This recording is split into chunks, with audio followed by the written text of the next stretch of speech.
What up, what up, what up? Good people of the GrayScale. I am Tim. I am one half of the GrayScale. Move that around a little bit.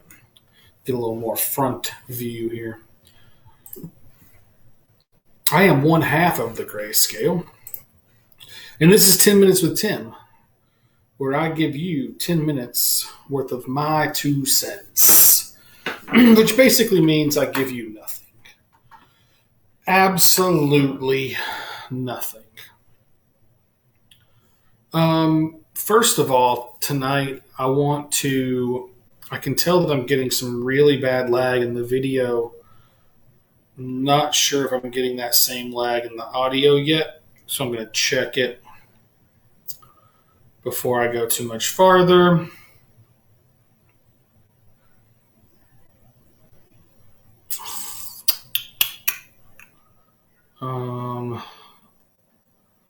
Let's see what the audio sounds like.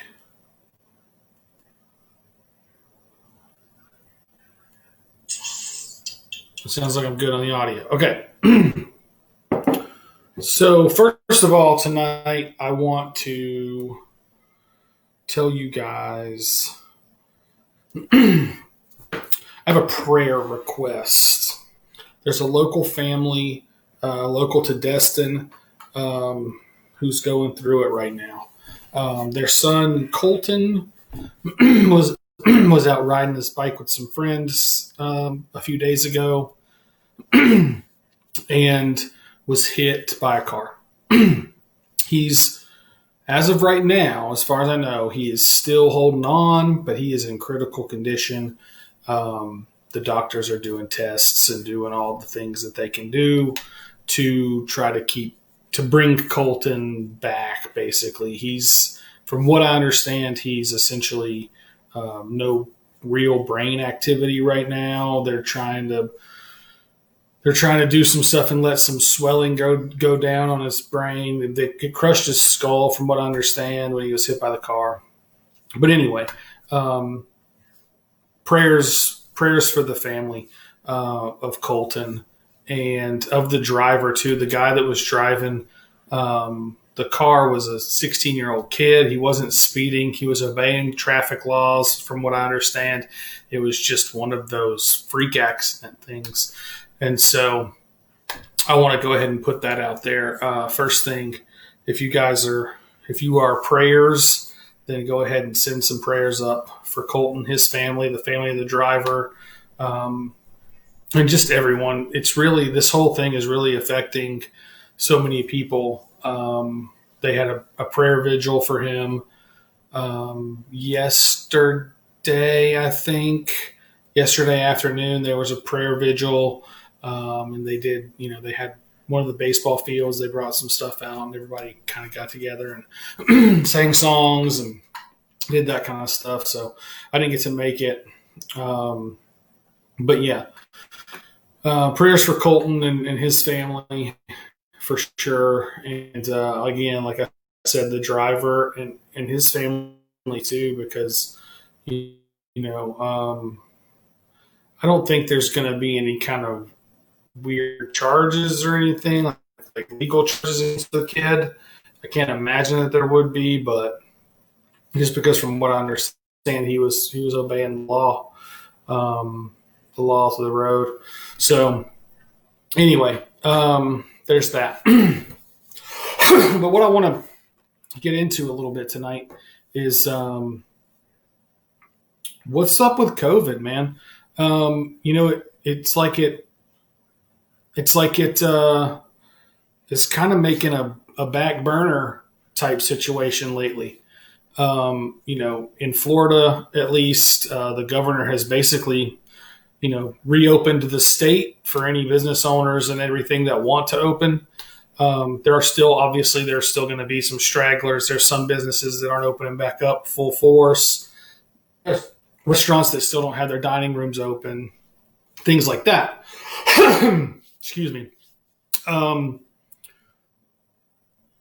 But I feel like we're not hearing as much about COVID in the news anymore. I'm sure it gets brought up during the presidential debates and things like that. But as far as just like everyday discussion, it doesn't seem to be the case anymore. And maybe that's just because I've tuned it out. I don't know, but it seems like that's what's going on to me. Is that it's kind of, and if that's the case, if it's being not pushed in our faces anymore and shoved down our throats, as it were, then it's probably safe to say that either A, this whole thing wasn't as deadly as they thought it was, or two, it's starting to subside. I know statistically, I don't have the numbers in front of me, but I've read them recently. At this point in 2020, the death rate in the United States is exactly where it should be based on previous years. I know I talked about that on the show one night, and I actually looked it up again the other day, and it still holds true. We still don't have more people dying this year than in previous years, any more than what normally occurs.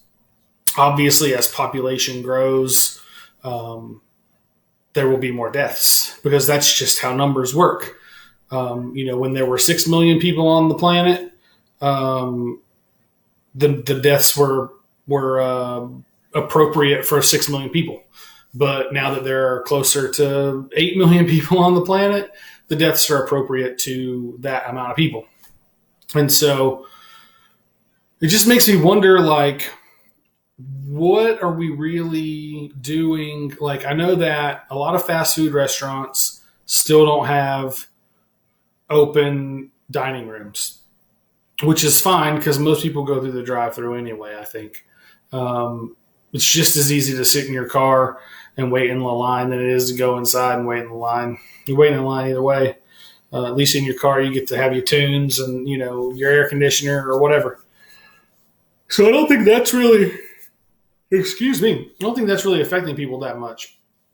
But there are some restaurants here locally in town where I live in Freeport that are still have their dining rooms closed, even though the governor has said it's okay for them to reopen, which leads me to believe that they are still scared of this virus, even though the government that's in, quote unquote, in charge of their local, their local government has told them that it's fine. So I want, what's that about? If the government, if we're putting all this faith in the government, why don't we listen to them? If they aren't worth listening to, then why do they exist at all? It's like a conundrum, man. Like, people want this government in place to tell them what to do, quote unquote. But then when the government says what to do, they still don't do it. So it makes me wonder why the government really even exists in that capacity if the people aren't going to listen anyway and are just going to do whatever they wanted to begin with, which is fine with me. That's the way I think it should be. And this just, in my opinion, helps prove that that's the case and that's the way that it should be. We're living through a prime example right now of scenario where people are defiant against their government.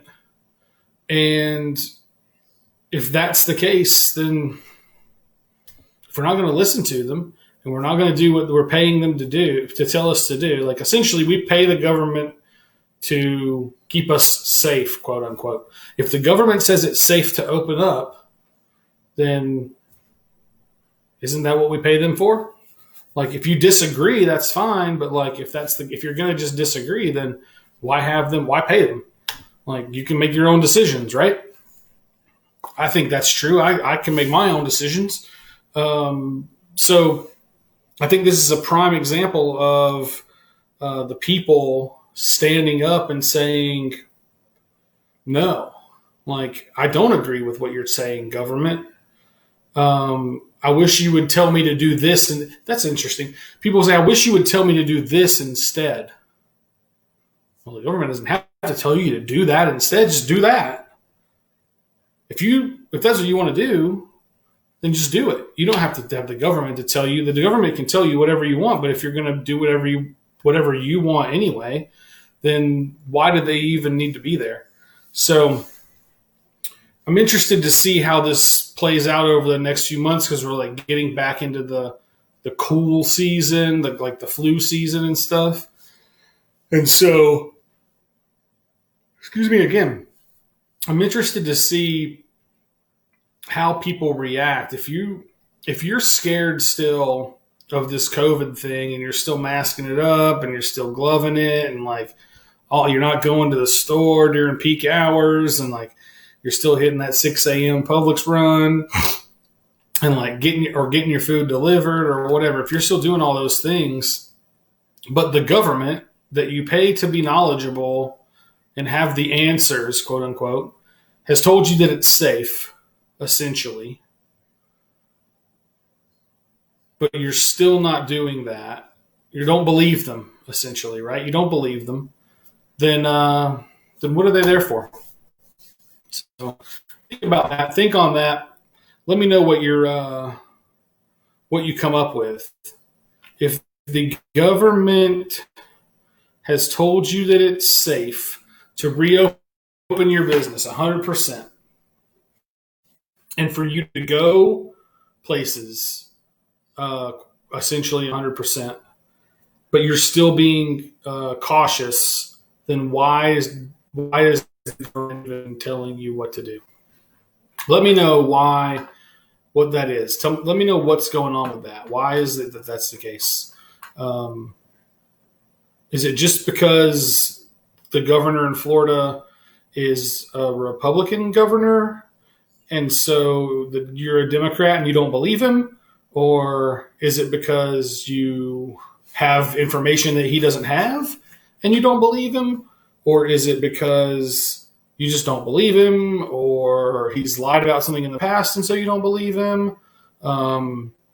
What's the reason for your disbelief? And if you don't believe him, then why is he there? Why does he even exist as a person in a position of power? Not him specifically, but the position itself.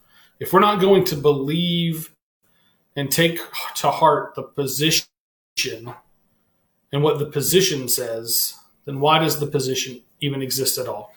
So hit me in the comments. Let me know what you thought or what you think about those things. Answer those questions for me, because I really want to know the answer to those questions. Like, I really want to know what people think about that, because I feel like the position shouldn't exist.